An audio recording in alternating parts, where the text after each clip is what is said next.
Hello, everybody. So I was asked if I could have made a more detailed build on this. The only reason I didn't, I'm not much of a YouTuber. So, but I'm gonna see if I can give you more detail on how I got this set up and everything. Okay, of course, everything has to be hooked up, of course, at the bottom. And what I did was I took some the long bolts, stuffed them through there, put 4 bolts in there and 2 boards, so that way they would keep even. I'll even put up a picture of this being buried. But good idea to do those 2 boards to keep those things straight, so you don't have to figure out that. So first thing when I got this, I've said this in the other video, is that they had 2 of these. Oops, they had 2 of these down here. You can see I've cut them off. So, and because they were so tight on the edge, that would have just rubbed all that off of there. The metal would have finally wore through and everything. So I got these knuckles. I don't know what you call them. Let me get real close here. Actually, let's turn some light on it. Let's see if we can get that number. And then I will post it in the bottom if I don't get it on that. So I put 1 bolt here and a washer, and there's a bolt on the other side. These are left-hand threads. So what I did was that other bolt I put on the end of a magnet. Put on the end of a magnet and went through the top up here and held onto that bolt until I got it tight. It doesn't have to be exactly straight because it's a little ball type thing, so, which is nice.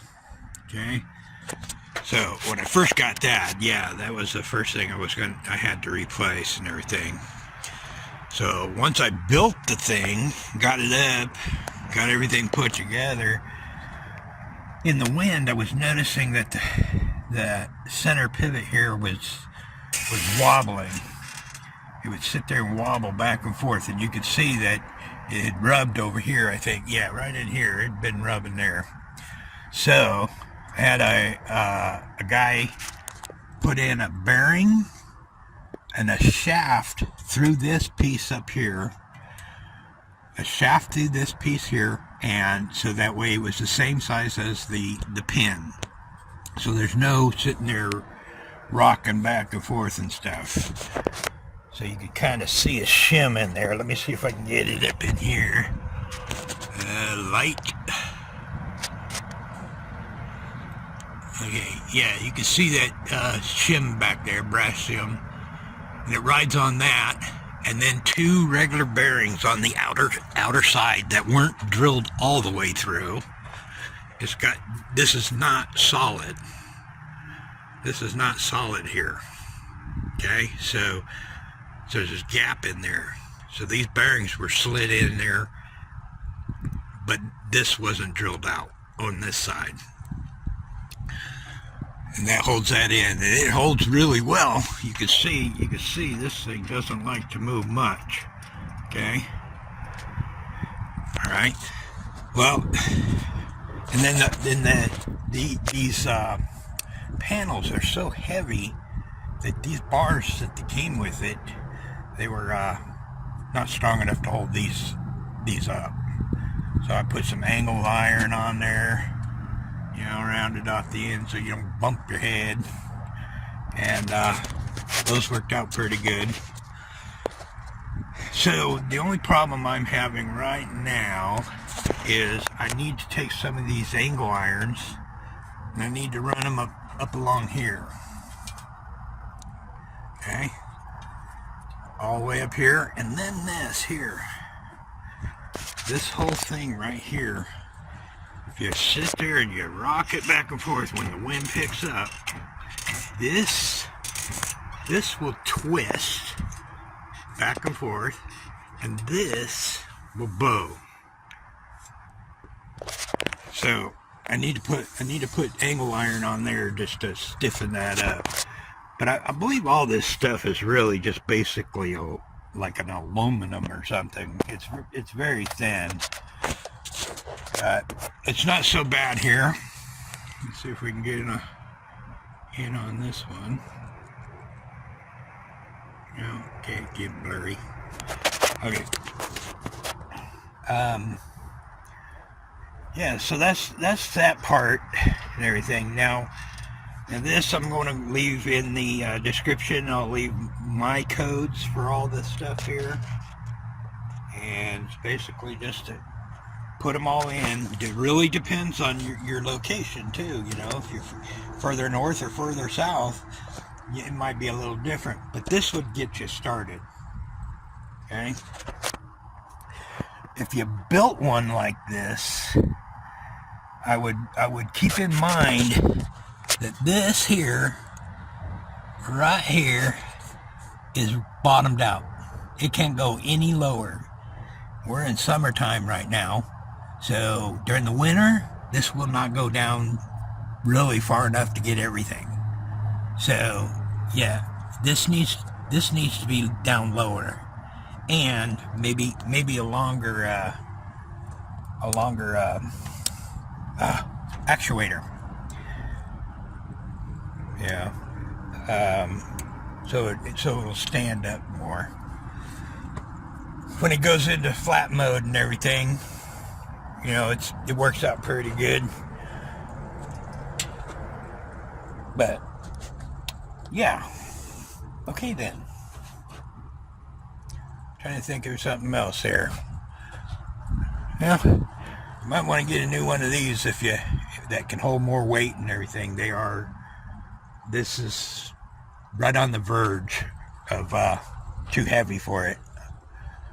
So again, I'm gonna go over here. I'm gonna show you my my box. I got a new update in here. Did not like that Rover, I think it was. Move some of this stuff out of the way.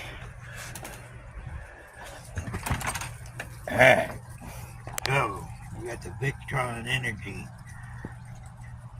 This is bad. This is badass. Ah, there's a frog in my thing, man. How'd you get in there? Yeah? How'd you get in there? That's funny. Okay, so I got 2 batteries now. I'm looking to get 2 more. But this thing here pumps out, man. It's awesome. The only thing I don't understand is it's got 3 of these. I don't understand if I can only go up so far if I put 2 in there.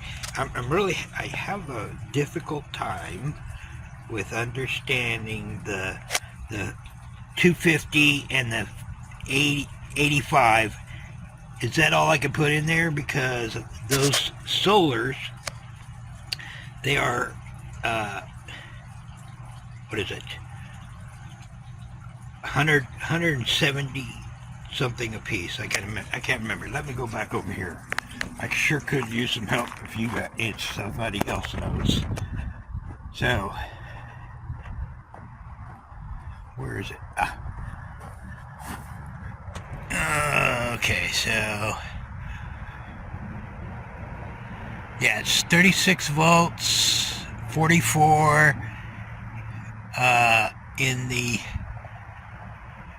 power. Let's see. Oh, 290 watts. So 290 watts and 44 or 36 volts. Maximum power volts. So what does that add up to this over here?